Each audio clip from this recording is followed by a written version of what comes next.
En este caso, el 10 de septiembre, celebramos el Día Mundial en contra del suicidio. Este tema va a ser interesante porque lo planteo desde el qué hace que una persona llegue a una instancia como pensar en el suicidio. No vamos a ver tanto estadísticas o datos de los diferentes trastornos mentales que nos pueden llevar a eso o estadísticas de edades, sino de cómo desde que nacemos, desde que nos vamos formando, la vida que tenemos sí nos puede ir encaminando a tomar decisiones que pueden llegar a acabar con nuestra vida. Pasamos a la siguiente diapositiva, por favor. Vamos a empezar con dos conceptos bastante sencillos, que es el significado y el significante. ¿Alguno de ustedes tiene idea de qué significa alguno de esos dos términos? Porque lo hemos hecho desde la primaria, así de, busca el significado de silla, de mesa, de esto y del otro. ¿Qué se les viene a la mente cuando hablamos de un significado? Ajá, ¿qué dijeron? Como una definición, ¿qué más? Lo que quiere decir la palabra, efectivamente.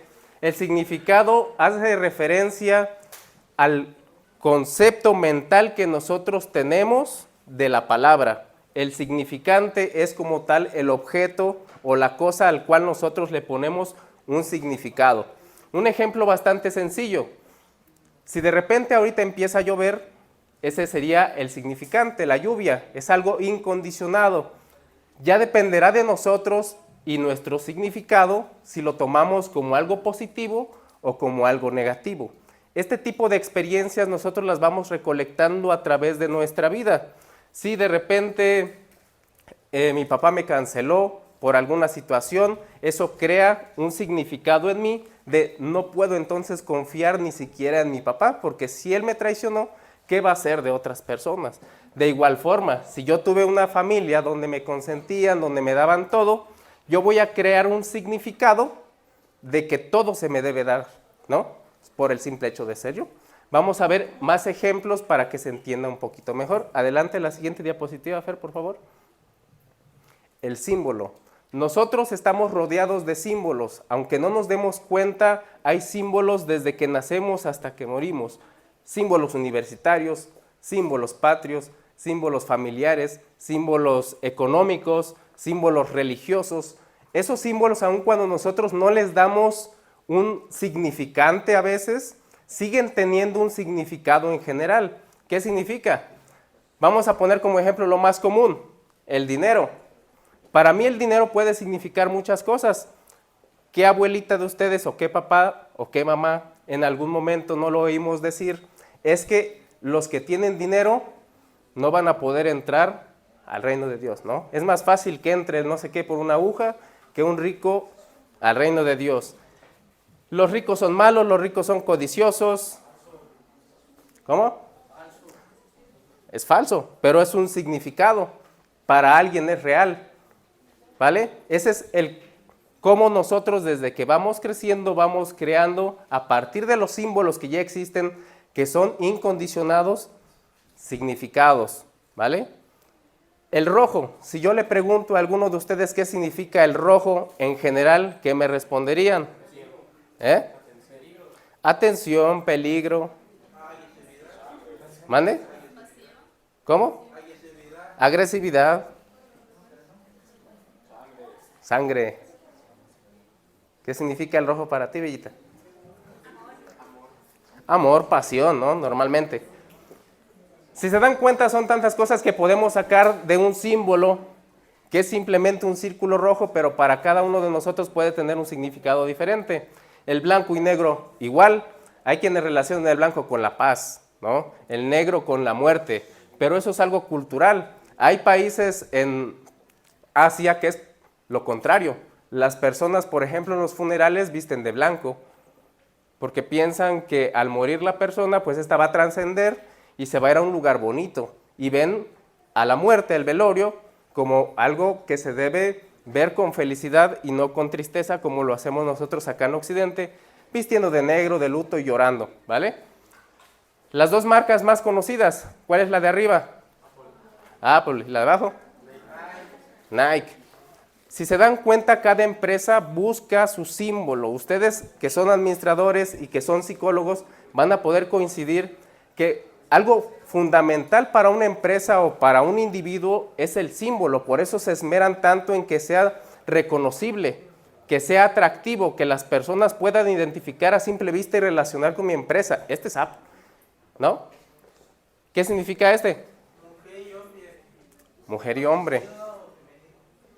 Masculino, femenino.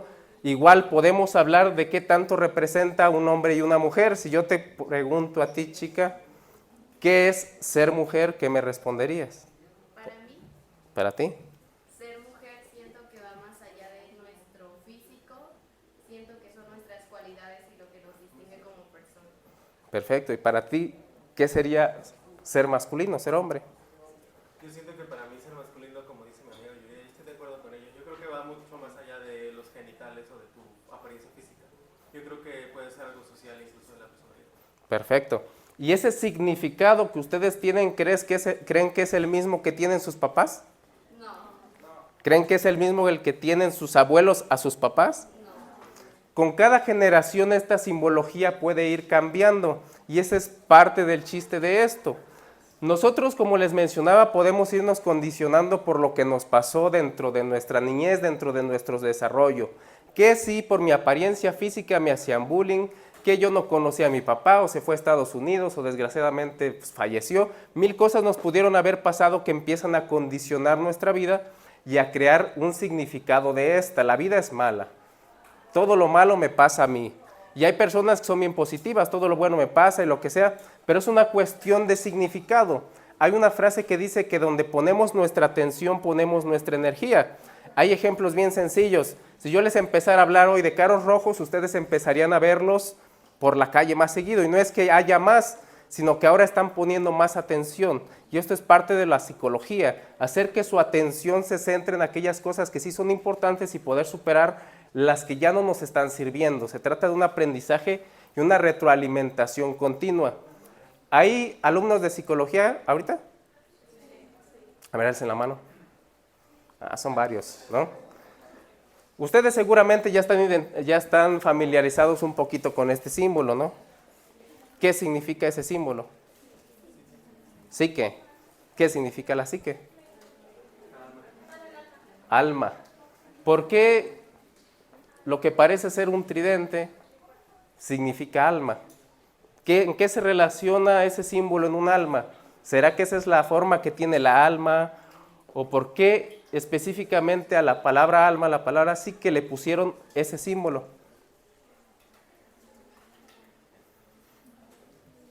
¿No? ¿Qué se imaginan? ¿Qué les parece? ¿Qué relación encuentran entre ambos? Una estabilidad, ¿no? Puede ser. ¿Quién más? Usted díganos. Es sencillo, bueno, más o menos. El símbolo de la psique fue seleccionado porque representa a una mariposa extendiendo las manos, con mucha imaginación quizá, pero este es el símbolo de la mariposa, el símbolo del alma, el símbolo de la psique. ¿En qué se relaciona entonces la mariposa al alma? Los griegos, que eran los que utilizaban este lenguaje, tenían la creencia de que cuando una persona estaba por fallecer, ya estaba tirada en su último aliento de vida, el alma se iba a su cielo en forma de mariposa. Entonces, a este símbolo que le hallaron forma de mariposa, dijeron, pues este es el símbolo del alma, porque el alma se va en forma de mariposa, ¿vale? Este es el poder de los símbolos y cómo cada símbolo tiene una historia detrás, una historia que muchas veces no conocemos, pero que por no conocerla no le quita ni el significante ni el significado. Nosotros podemos hacer a partir de los símbolos y adecuarlos a nuestra necesidad. Dentro de programación neurolingüística hay dos conceptos que se llaman el mapa y el territorio. El mapa representa mis creencias, mis ideologías y mis conocimientos.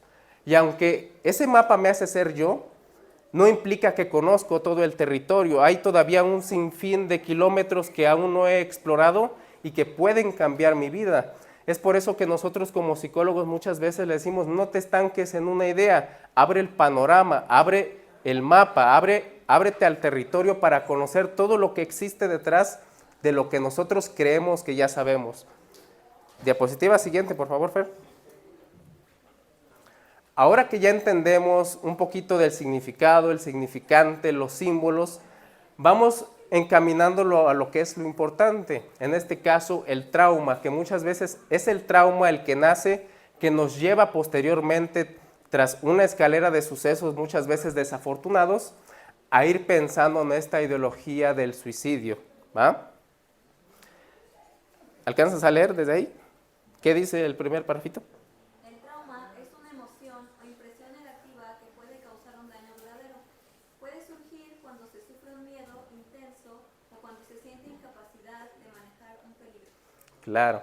En palabras sencillas, el trauma nace cuando son superadas nuestras barreras psíquicas. Nosotros vamos creando a través de nuestra vida algo que se llama resiliencia, que es una capacidad de afrontar los problemas emocionales.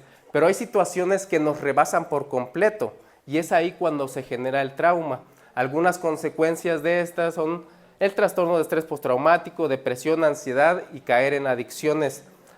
¿Por qué hay una foto de un bebé ahí? Porque les voy a explicar un experimento que hizo alguna vez un psicólogo llamado Watson con un bebé de 8 meses, ¿no? Obviamente después de ese experimento se crearon muchas normas éticas.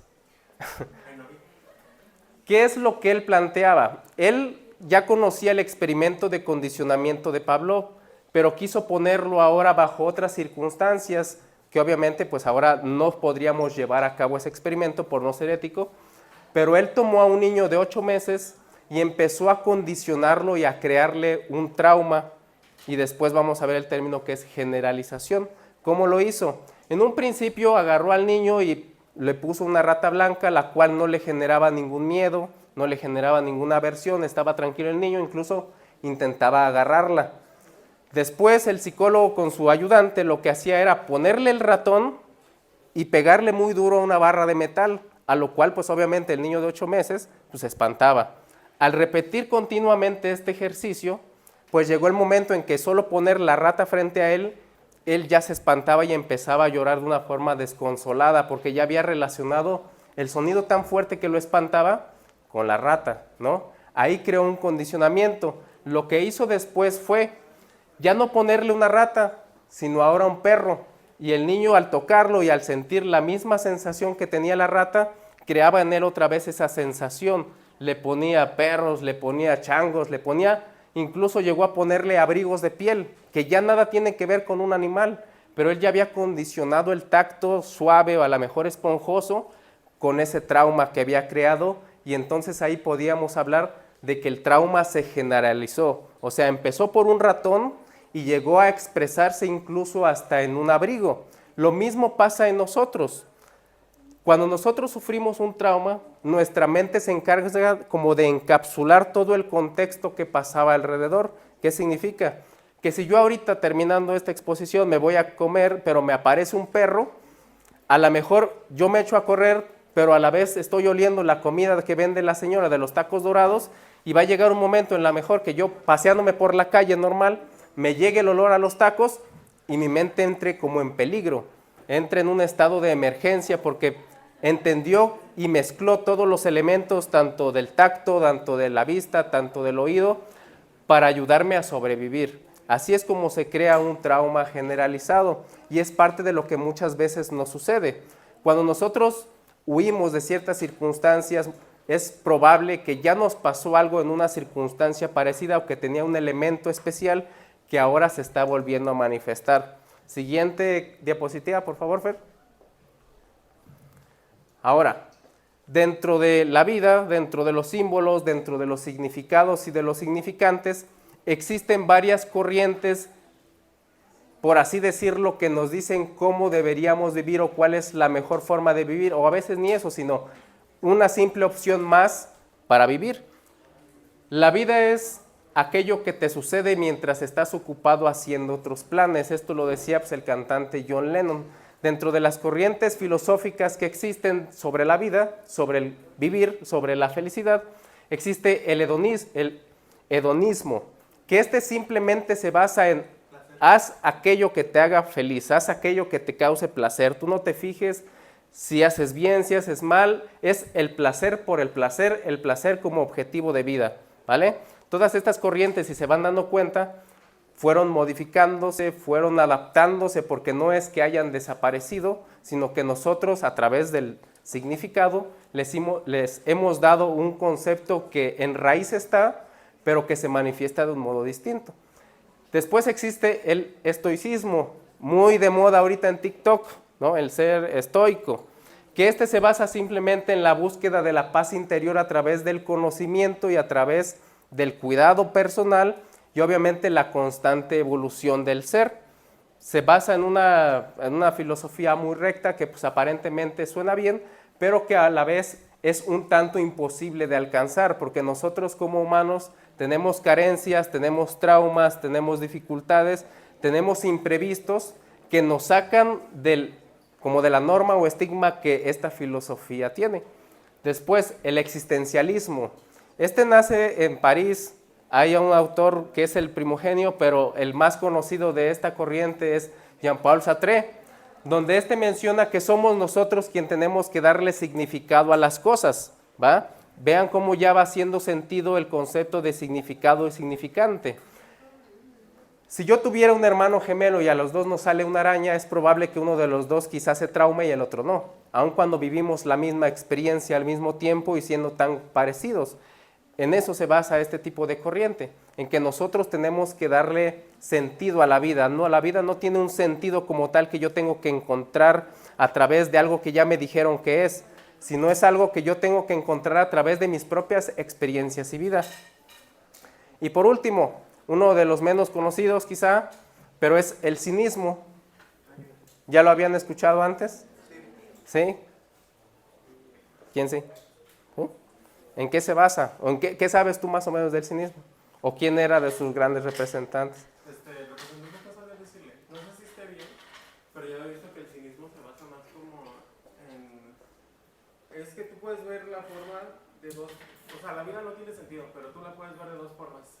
O la aprovechas al máximo, o la otra, que es lo más parecido al cinismo, que haces lo que tú quieras, te vale todo y no te importan las leyes. Según yo, esto es parecido a eso. Claro, va por ahí, más o menos, sí. El cinismo no es como nosotros conocemos el significado de ser cínico, de que me están regañando y yo me volteo y me voy, sino que el cinismo como corriente filosófica tiene como principal objetivo, o al menos así nació, como una búsqueda de una vida simple, sin cosas materiales, sin cosas que nos aten, por así decirlo. Uno de sus grandes exponentes, y quizá de ahí también en parte se desvirtuó el término, fue Diógenes el perro. ¿Alguien había conocido al filósofo Diógenes el perro en alguna de sus clases?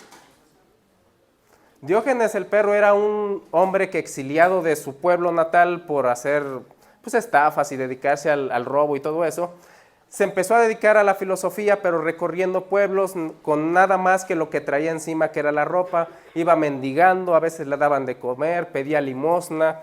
Él llevaba solamente como un cantarito con el que tomaba agua, hasta que vio a un niño tomando agua con las manos y dejó su cantarito, ¿va? Tratando de eliminar lo más que pudiera, hasta el punto de que llegó a estar desnudo, viviendo en un barril, así como el Chavo del Ocho, de madera, todo feo, y se dedicó a hacer muchas cosas que son cuestionables o antiéticas, y de ahí en parte se desvirtuó el término. Si tienen oportunidad de buscarlo, van a ver que era un hombre muy inteligente y muy astuto, que también de ahí agarraron como ahora en los términos actuales para el cinismo, pero él incluso llegó a humillar a Platón. A Platón es un poquito más conocido. Platón mencionaba en una de sus charlas que el hombre no era más que un ave desplumada, hasta que llegó Diógenes desnudo, se robó un pollo de la pollería desplumado y empezó a agitarlo diciendo: aquí tengo al hombre de Platón. Entonces él era un hombre que salía de la normalidad o de la ética, pero que de él es uno de los grandes exponentes del cinismo por el desprendimiento de las cosas materiales y tratar de buscar una vida simple, ¿vale? Siguiente diapositiva, por favor. Ahora sí, vamos entrando un poquito más o aterrizando un poquito más el tema. Ya hemos hablado de los símbolos, de lo que nos pasa cuando somos pequeños, del cómo eso nos puede llegar a generar un trauma, de las corrientes filosóficas que existen para adoptar la vida, y entramos a la depresión y el suicidio, que es el tema y de lo que conmemoramos hoy, 10 de septiembre, Día Mundial contra la Prevención del suicidio. El suicidio es la segunda causa de muerte en niños y jóvenes de 10 a 24 años. En términos sencillos, ustedes entran dentro de esta comunidad y es por eso de vital importancia que el conocimiento y la información se ha traído a ustedes. Las investigaciones muestran que el 95% de las personas que se suicidan han tenido o tienen depresión u otro trastorno mental. Entonces vean lo importante que es la educación, la salud mental y la búsqueda continua también de mejorarnos a nosotros mismos. La siguiente diapositiva, Fer. Bueno, salió un poco movida, pero ¿cuáles son los síntomas en general? Es importante que los anoten y como yo les mencioné, no se trata esta exposición de cifras o de números o de estadísticas que pues es fácil encontrarlas en internet, sino de darles a ustedes como esto es lo que pasa y esto es lo que lleva a una persona a tener depresión. Ya hemos visto lo que es el símbolo, el significante, el cómo un trauma nos puede llevar a desarrollar un trastorno mental. Esto no solamente para identificarlo en ustedes mismos, sino muchas veces tenemos hermanos, hermanas, tíos, tías, madres, padres, abuelos, que pueden estar pasando por una situación así que nosotros ni siquiera nos damos cuenta. Muchas veces dicen la depresión es una enfermedad silenciosa, o sea que a veces lo pasamos por alto, no nos damos cuenta que la persona está mal porque también nosotros estamos pues viviendo una vida y pues resulta que lo tenía, ¿no? Y que puede llegar a suceder algo más grande. Primero, de lo más conocido, el ánimo bajo, tristeza, sentimientos de desesperanza, como que todo le sale mal, pérdida de interés. Esta pérdida de interés es importante reconocerla en personas cuando una actividad que les gustaba de pronto dejó de gustarles o ya no la sienten con las mismas ganas o ya no la quieren hacer, ya no sienten placer por realizar esa actividad que antes era como lo máximo para ellos. Se pueden experimentar irritabilidad, o sea, que se enfadan ante cualquier cosita y eso, si se dan cuenta, podemos identificar al menos una persona en nuestra familia que puede llegar a ser así, que tiramos tantito el vaso de agua, que medio hablamos fuerte, que hacemos un poco de ruido o hacemos lo que sea, mínimo, y ya está enfadada, ya nos está gritando, o sea, su enfado es muy desproporcional a lo que nosotros hicimos o a lo que pasó.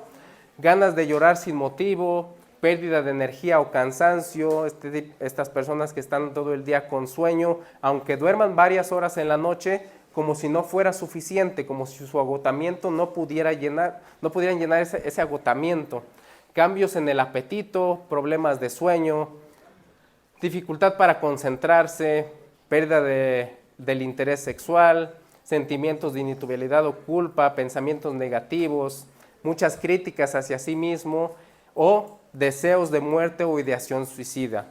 ¿Cómo vamos a diferenciar a grandes rasgos, porque obviamente no vamos a hacer un análisis clínico de nuestro hermano o de nuestro papá, de cuando simplemente la persona está triste a cuando ya está desarrollando un cuadro depresivo? Uno de Porque es normal tener una tristeza normal, pero la depresión dura más tiempo. Exactamente, el punto importante es el tiempo. Todos nos sentimos tristes algún día porque algo no pasó como esperábamos, saqué una mala calificación en el examen, mi novio o mi novia me gritó, me hizo algo. Entonces es normal estar triste.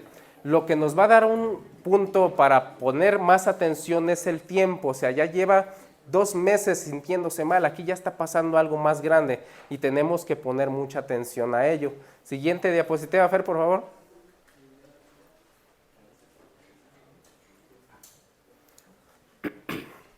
Siguiente diapositiva, Fer, por favor. ¿Ya se fue? No. Esto es bien importante. Vamos a intentar reconocer a una persona que entra dentro de la escala de ideación suicida, ¿vale? Esto es una información que es nueva, que muchas veces que no vamos a encontrar del todo fácil, pero que pude resumirla en simples 4 eslabones que nos van a dar una idea de en qué fase está la persona. ¿A qué me refiero? Muchas veces tenemos amigos que a lo mejor por situaciones personales no le tienen mucha confianza a sus papás y que se sienten mal, pero nos ven a nosotros, sus amigos, como a lo mejor una persona que nos escucha y nos desahogamos con esa persona. Entonces a veces la persona dice, es que yo ya no tengo ganas de vivir, ¿no? Y la persona a veces me ha tocado que el amigo pues se preocupa. No, es que mi amiga ya se quiere matar, ayúdela, ayúdela. Y pues a lo mejor la amiga estaba apenas en la ideación, o sea, no, apenas pensando. Entonces todavía no es tan grave. Obviamente se tiene que hacer cargo uno, tiene uno que empezar a trabajar y sería bueno atenderlo desde antes, pero con eso también vamos a ir tomando nosotros tranquilidad al respecto de lo que va pasando a nuestro alrededor. Lo primero, como mencioné, es ideación. Lo primero es el pensamiento. Cuando ya en mi cabeza empieza a decir la vocecita, ¿qué pasaría si yo no estuviera? ¿Qué pasaría si me muriera? ¿Qué haría mi novio si yo no estuviera? ¿Se conseguiría otra? O sea, ya empezamos a visualizar nuestra propia mente. Ahí empezamos a estar en el primer eslabón de la escala del riesgo suicida.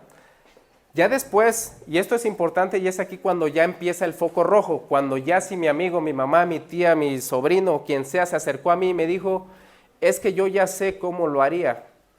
Ya ahí hay que poner un poquito más de atención y hay que empezar a actuar lo más rápido posible, porque ya de la idea de la mente, del cómo sería, pasamos a la planificación. Muchas veces en consulta, cuando estamos tratando una situación de ideación suicida, le preguntamos, ¿no? ¿Ya has tenido pensamientos, ideación suicida? No, que sí. ¿Ya has planeado cómo? ¿Les da pena? Pues sí. ¿Cómo? Ah, es que en el cajón de mi papá ya vi que hay una pistola y yo creo que con esa la haría. En el baño tengo varias pastillas que son de mi mamá. O sea, ya tienen planeado cómo van a cometer el acto y obviamente, como les repito, ya es importante poner atención y empezar a actuar de la forma más rápida. También sería bueno que cuando ustedes les mencionaban este ejemplo de que el amigo o la amiga se me acerca diciéndome que a lo mejor ha tenido pensamientos suicidas, preguntarle, ¿ya lo has planeado? ¿Ya sabes cómo lo haría? Y si aún no lo ha planeado, tenemos todavía tiempo, por así decirlo. Cuando ya lo planeó, ya hay que actuar un poquito más rápido. Después, el gesto suicida. El gesto suicida es cuando ya la persona ha intentado, pero se ha echado para atrás. O sea, el gesto suicida sería que yo ya me corté, pero a propósito me corté mal. O sea, ¿saben? Bueno, no les voy a decir cuál es la forma correcta de cortarse, pero hay una forma incorrecta de cortarse y que muchas veces cuando los chicos no lo saben, pues solamente terminan heridos, pero pues no terminan su cometido. Entonces, eso es un gesto suicida. Cuando ya me tomé las pastillas, pero rápido me arrepentí y voy y las vomito. Cuando ya me hice daño, pero rápido busco ayuda, o sea, es un arrepentimiento el gesto suicida. Cuando ya lo empecé, pero me arrepiento y mejor nos echamos para atrás. Eso tiene muchas consecuencias a largo plazo y es muy probable que la persona lo vuelva a intentar. Si ustedes conocen a alguien que ya tuvo un intento así, en el que se arrepintió, en el que se echó para atrás, es importante actuar de la forma más rápida posible porque lo más seguro es que la próxima vez sí cometa suicidio, que sí termine lo que empezó. Y pues lo último es el intento suicida, ya cuando la persona realmente está decidida 100% a acabar con su vida. Hay personas que obviamente por circunstancias especiales se logran salvar, pero no porque de mí haya dependido, sino que yo ya estaba 100% seguro de terminar con la vida. En esta escala tan pequeña, pero tan ilustrativa, ¿tienen alguna duda hasta ahora? Me gustaría quedarme al menos un poquito aquí si tienen alguna duda para que podamos resolverla, porque es algo que les va a servir mucho, no solo como estudiantes de psicología o de administración, sino en su vida personal para poder reconocer alguna situación con el hermano menor, el tío, el sobrino, el primo. ¿Alguna? ¿No? ¿Todo claro? ¿Sí? Soy bueno explicando. Entonces, la siguiente diapositiva, Fer. Por último, contactos de caso de emergencia psicológica, ¿vale? Es importante que le tomen una fotito, que lo tengan al menos ahí a la mano, porque muchos de los chicos que rentan en departamentos conjuntos llegan a pasar la situación de que el compañero ya entró en crisis, ya está muy mal porque cualquier situación pasó y pues me están llamando a mí y yo ya estoy durmiendo, pues no les voy a contestar. El servicio de orientación psicológica aquí es de lunes a jueves de 8 a 6. En ese horario me pueden encontrar, pueden agendar una cita y se les puede atender sin ningún problema. También hay teléfonos especializados de psicología que los van a poder atender las 24 horas, como es el Locatel y como es la línea de la vida. A la hora que llamen, bajo la circunstancia que tengan en crisis psicológica, van a poder ser atendidos y van a poder ser hasta canalizados, ¿vale? ¿Ya le tomaron foto? Siguiente diapositiva, Fer. Pero bueno, eso sería todo por la charla de hoy. Espero y se les haya quedado un poquito, espero y les haya servido y lo más importante les pueda servir para más adelante. ¿Tienen alguna última duda?